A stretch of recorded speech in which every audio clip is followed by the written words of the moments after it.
الحمد لله رب العالمين والصلاة والسلام على رسوله محمد وعلى آله وأصحابه أجمعين اما بعد.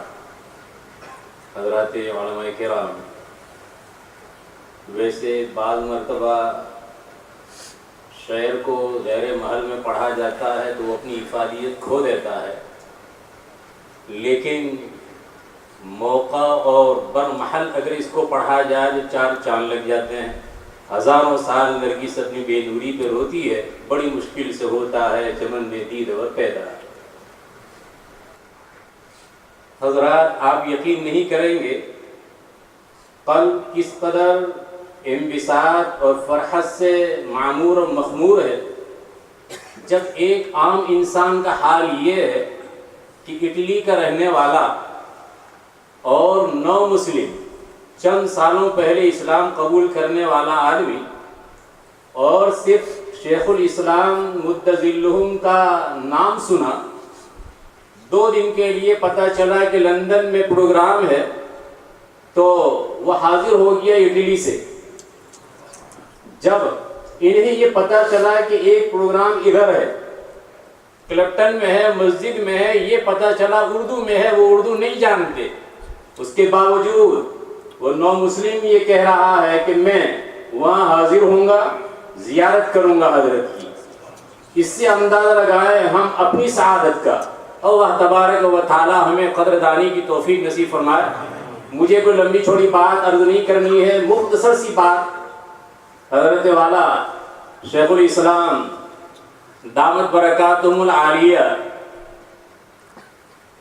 ایک ادارہ، چھوٹا سا ایک کتب خانہ اس کے حامل ہو ایسا نہیں، بلکہ بلا مبالغہ میں یہ کہہ سکتا ہوں دعوے کے ساتھ کہ یہ چلتا پھرتا دارالعلوم دیوبند ہے.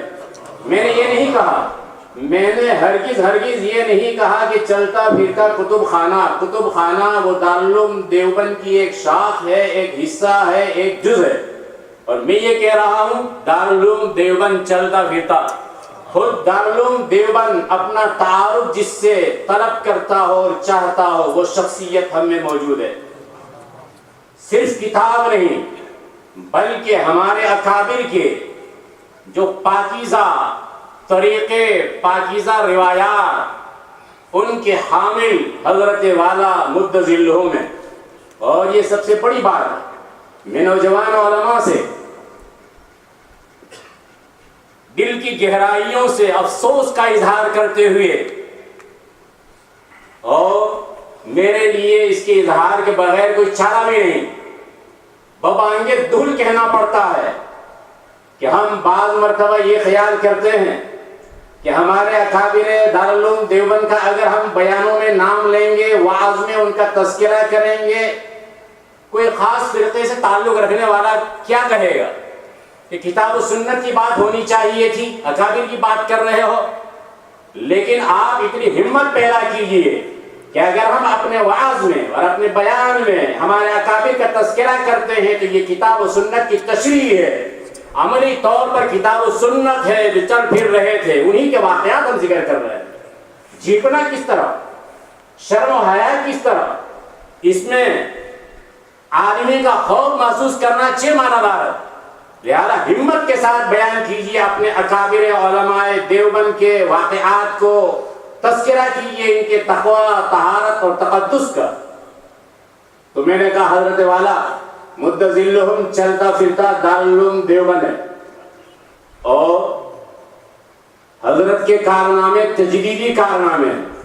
مختصر سی بات ہے، آپ چسپاں کریں گے، انتباہ کریں گے آپ کے کارناموں کا تو ایک تجدیدی پہلو آپ کے سامنے ظاہر ہوگا کہ اس زمانے میں آپ نے جو کارنامے انجام دیے ہیں تنہا تنہا، اور ایسے کارنامے جو دوسروں کے لیے سنگ میل ہے، بعد میں آنے والوں کے لیے نشان راہ ہے، تو حضرت کے یہ کارنامے یقیناً تجدیدی کارنامے ہیں، مجددانہ کارنامہ انجام دیا ہے حضرت شیخ الاسلام مد ظلہم نے. حضرت نے جہاں ہمارے لیے اور اسباق چھوڑے ہیں وہاں ایک سبق یہ بھی چھوڑا ہے کہ اگر آپ کو ڈاکٹریٹ کی ڈگری حاصل کرنا ہے تو حضرت نے اپنی عملی زندگی کو سامنے رکھ دیا. کتابوں کے اعتبار سے، وعظ و نصیحت کے اعتبار سے، ہر پہلو سے امت کی صحیح رہنمائی. اور اس میں جس قدر آدمی ریسرچ کرتا ہوا چلا جائے گا، میں نے کہا پورا ایک دفتر موجود ہے حضرت والا کا. باوجود انتہائی کمالات کے حامل ہونے کے سب سے بڑا وصف تواضع اور انکساری ہے. تقریباً میں 12 سال کا تھا. اس موقع پر سب سے پہلے حضرت والا دامت برکاتہم، ان کا نامی اس میں گرامی اپنے محبوب اور پیارے استاد جو فی الحال جامعہ حسینیہ رامبیر کے محتمین بھی ہیں اور استاد الحدیث بھی حضرت مولانا محمود شبیر صاحب دامت برکاتہم العالیہ، ان کی زبان سے میں نے سنا تھا. اس کے بعد اشتیاق بڑھتا چلا گیا جب حضرت کی کتابوں کو کچھ دیکھنا شروع کیا، اور مجھے یہ کہنے میں ذرہ برابر تأمل نہیں ہے کہ حضرت والا کی کتابوں کے دیکھنے کے اعتبار سے میں حضرت والا کا ایک ادنا شاگرد ہوں. خوشہ چینی میں نے کی ہے اپنے بس پر. تذکرہ سنا تھا 12 سال کی عمر میں. یہاں آنے کے بعد سب سے پہلے میری ملاقات ہوئی حضرت مولانا مفتی محمد شمیم صاحب نور اللہ مرقدہ کے ہمراہ ایک ہوٹل میں. اس موقع پر میں نے دیکھا حضرت والا دامت برکاتہم العالیہ کو جو سنا تھا اس سے کہیں زیادہ بلند و بالا صفات کا میں نے حامل پایا. مختصر سی مجلس تھی. اس کے بعد دوسری مرتبہ کویت بینک کے اندر میں ایک میٹنگ تھی. اس میٹنگ کے اندر میں حضرت والا دامت برکاتہم العالیہ تشریف فرما تھے اور کچھ علماء جمع تھے. میں طالب علم کی حیثیت سے اس میں شامل تھا. اس موقع پر میں نے آپ کے اوصاف کو دیکھا ہے، اور اس کے بعد تو محبت اس قدر بڑھی. عقیدت کا پہاڑ موجود ہے، اور اس سے زیادہ محبت میرے قلب میں جا گزری ہے. انشاءاللہ العزیز یہ میرے لیے ذخیرہ آخرت ہوگی.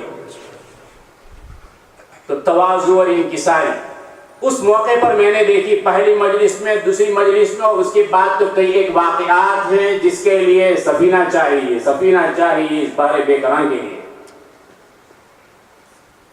حضرت ہمیں جو ایک سبق دے رہے ہیں اپنی زندگی سے، وہ یہ کہ آدمی چاہے جتنے بڑے درجے کے پر پہنچ جائے، لیکن ہر حال میں وہ بشر ہے.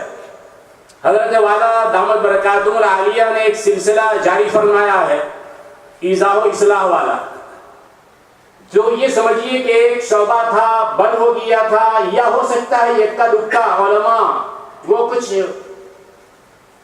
اپنے اعتبار سے اعلان کرتے ہو سابقہ اپنی کسی بات کے متعلق، لیکن حضرت نے ایک طریقہ جاری فرمایا اور امت کے لیے، علماء کے لیے ایک صحیح راستہ متعین کر دیا کہ دیکھیے اس میں کوئی آدمی چھوٹا نہیں ہوتا ہے.